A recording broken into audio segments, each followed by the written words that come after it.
नमस्कार, स्वागत बा आज सबके इन खबर के भोजपुरी चैनल पे।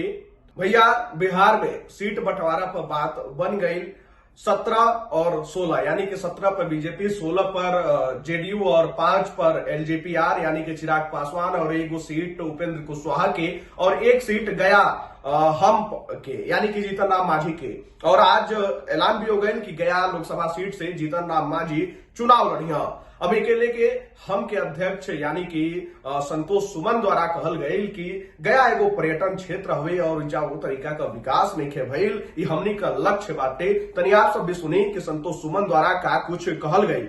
पूरा आशीर्वाद मिलेगा, इसीलिए आज आप सबको बुलाया गया है। आप सबको बहुत धन्यवाद। देखिए, हमारा एजेंडा एकदम क्लियर है। हम लोग पार्टी का गठन हुआ तो एक ही एजेंडा, सबसे पहला एजेंडा था गरीबों की सेवा करना, गरीबों की आवाज़ बनना। और जहाँ तक गया की बात अगर हम करते हैं तो गया में ऐसे एक समझिए कि एक धरोहर है, एक धार्मिक स्तर पर हो, अगर पर्यटन स्तर पर हो तो गया में बहुत विकास करने की जरूरत है। खास करके पर्यटन के क्षेत्र में देश विदेश से लोग आते हैं। आप देख रहे हैं फल्गु नदी है, हमारे जीतन राम मांझी जब मुख्यमंत्री थे उन्होंने कहा था कि फल्गु नदी के किनारे हम दोनों साइड रोड बनाएंगे, सोन से पानी लाएंगे। तो एक परिकल्पना थी उनकी जो किसानों के हित के लिए था, इस गया के धार्मिक स्थल को सुधारने का था। यहाँ पर शिक्षा, एजुकेशन जैसे आईएम वगैरह आया है, तो इन सारी चीज़ों को हम एक साथ करके उसमें और गति देने का काम करेंगे। और गति दे करके गया को इस माने जो विश्व के मानचित्र पर गया अभी भी है, लेकिन और चमके और दिखे, ताकि सदियों तक तो लोग याद रखें। इस परिकल्पना, इस पटकथा के साथ हम लोग चुनाव में आए। देखिए, एनडीए इंटैक्ट है और कोई व्यक्ति के आने जाने से हमको नहीं लगता है कि इस पर बहुत टिप्पणी करने की ज़रूरत है। हम लोग अपनी रणनीति पर कर रहे हैं। जिनको कहाँ आना है, कहाँ जाना है, उनकी अपनी मर्जी है, अपनी सोच है, वो स्वतंत्र हैं। जहाँ भी गए हैं वो अपनी जगह अपना सोच से गए होंगे।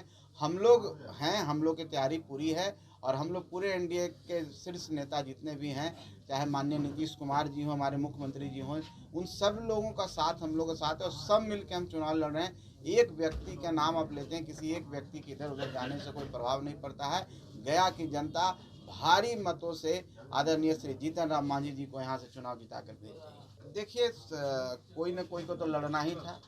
अब हम आप लोग के माध्यम से सुने हैं कि सरबजीत जी को मिला है।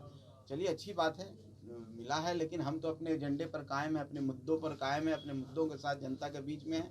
और कौन किन का मिलता है और कौन सामने विपक्ष होते हैं, हम अपनी तैयारी पूरी तरह से करना चाहते हैं और जनता के बीच हम अपने मुद्दों के साथ जाएंगे। बाकी हम लोग कुछ सोच नहीं रहे। आप सब सुनने की संतोष सुमन द्वारा का कुछ कहल गई बाटे और कौना तरीका से वो बता रहल बाने कि गया की लोकसभा सीट से हम पार्टी जीते वाली बाटे और का सोच विचार बाटे हम का गया लोकसभा सीट खातिर और गया में का विकास होके के चाहिए। खैर, ये तो वक्त बताई कि जीतले के बाद के कितना विकास कर रहल बाटे और के जीत रहल बा।